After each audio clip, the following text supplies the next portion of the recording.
Hey guys, Alex back here again today. We're looking at a pair of Cryes. Yet again, I have found my ability to acquire some more Cryes. These specifically are Crye Army Customs. They're Army Custom Field Pants too, so they're not Army Custom Combats or anything. So they have a button fly and all that, and I'll show the differences. I'm actually wearing some of my Cryes right now. So these are G3s, so it won't really do much of a comparison. I mean, I guess I could compare them to maybe the Beyond Clothings, but they all follow the same relative design principles, I guess you could say, of a combat pant. They're all relatively the same. But I picked these up online auction. I think I paid $30 for an entire lot, and these were in it. And these were one of the only things I ended up keeping out of the lot, I think. I think the rest of it's sold now, but yeah, I was like, those pants look a little funky. And they have multiple pockets, and the back looks weird, but they have a button closure, so I bought them. And I kind of looked out. You know, they're a good, decent pair. They're not too beat up. They're not destroyed. They're not cut in the shorts or anything, so I'll just wear them as multicam field pant wear, I guess. Something like that. So, let's get into it.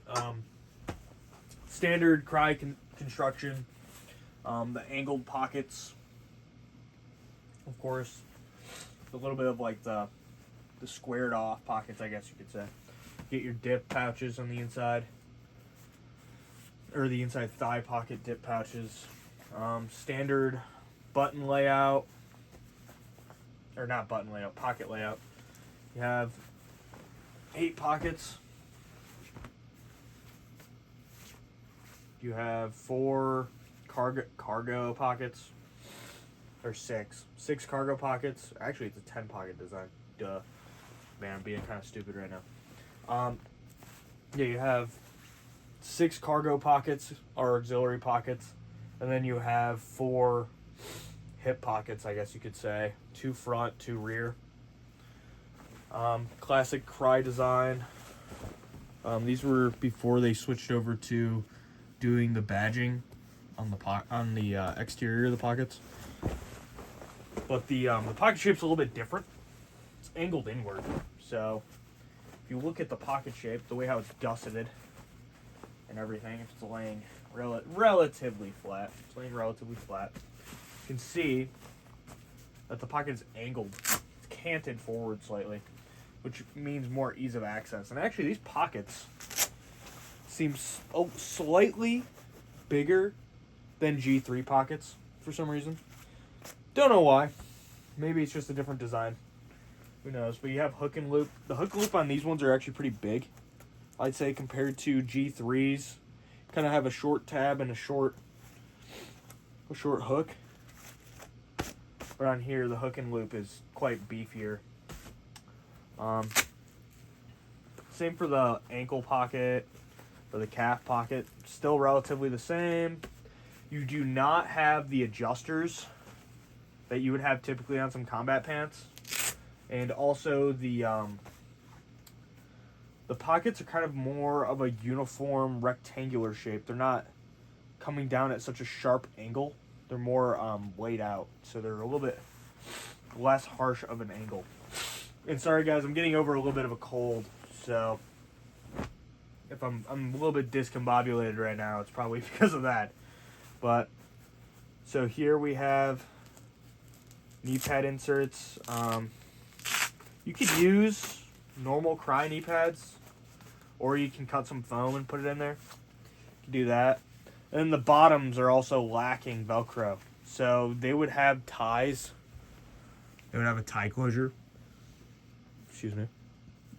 I don't know where the ties went. They weren't on here when I got them, so who knows? Could probably just mock something up with some tack cord anyways. And then the belt loops are relatively the same as most Crye designs. These ones actually have the little glove clip loops all the way around.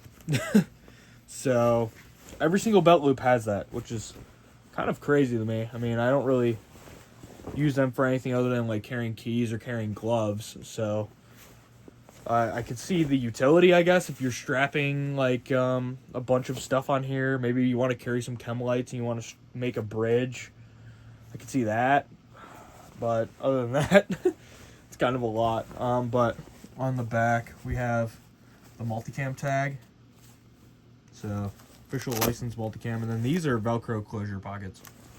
So, the back pockets are Velcro closure. They just have like kind of a standard Army button front. This is actually a 3-button front, so it's not as big as most Army button fronts are. And then on the inside, we got the Crye precision tag. Oh, there's a quarter in here or something. We got the Crye precision tag. As you can see, Crye precision made in America. Pants Field Army Custom. I actually haven't seen any videos about these, so I guess this will be the first kind of in-depth overview of these things, so you actually know what you're getting. 34R.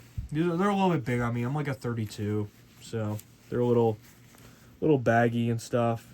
Doesn't actually have. Oh well, no, it does have the makeup. 50% nylon, 50% cotton. Kind of standard. Kind of just an upgrade to standard Army combat pants, or just standard Army fatigue pants in general. More organization, way more storage. You can fit a lot of stuff in these things. Then they do hold up the weight, especially if you are able to belt them. They're not going to be as structured as, say, the combat pant with the Velcro closures. For all of the ankles and the waist adjusters and the in the back of the knee, you're not going to have that same type of structural support that you'd have relying on your own body if you were to tighten all those down. But still, overall, pretty solid pair. Quite comparable to the Beyond Clothing Level A9U, the utility. I have a video about that previously. Quite similar in construction, quite similar in build, I'd say. But overall, still a good product. They're Crye, so you know they're made good. They're not going to like blow themselves out in the field, and they're not made out of like a burlap sack like some of the Army uniforms are. But yeah, just a quick little overview for you guys. Nothing too crazy. Yeah, take care.